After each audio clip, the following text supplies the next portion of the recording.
কাজে বেরাচ্ছি, বাধা পাচ্ছি, হওয়া কাজ হচ্ছে না, ফাইনাল কথা বলতে যাব, ফাইনাল কথা কিছুতেই হলো না, গোমরা মুখে বাড়িতে চলে আসছি, ছেলে মেয়ের বিবাহের জন্য পাকা কথা বলতে যাচ্ছি, সেই পাকা কথা হলো না, বাড়ি ফিরে আসছি, মানে কোনো শুভ কাজে বেরালেই সেখানেই বাধা।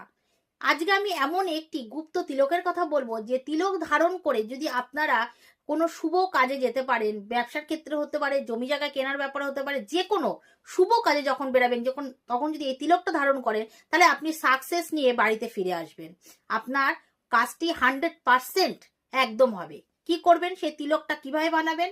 বৃহস্পতিবার দিনকে আপনি একটি গাঁদা ফুল নিয়ে, সেই গাঁদা ফুল আপনার শ্রীহরির চরণে অর্পণ করবেন, ভগবানের চরণে অর্পণ করবেন।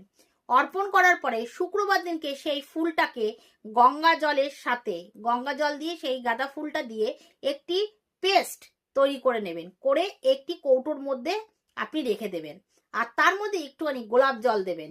এবার আপনি যখন কোনো শুভ কাজে বেরাবেন, বা মানে কথা বলতে যাবেন, ব্যবসার ক্ষেত্রে হোক, যে কোনো ক্ষেত্রে, তখন সেই তিলক আপনি দেখুন, এই আঙুল দিয়ে, এই যে আঙুলটা আছে না, কেনা আঙুলের পরে এই আঙুলটা, এই আঙুলটা দিয়ে তিলক এরকম মাঝখানে পড়ে যাবেন।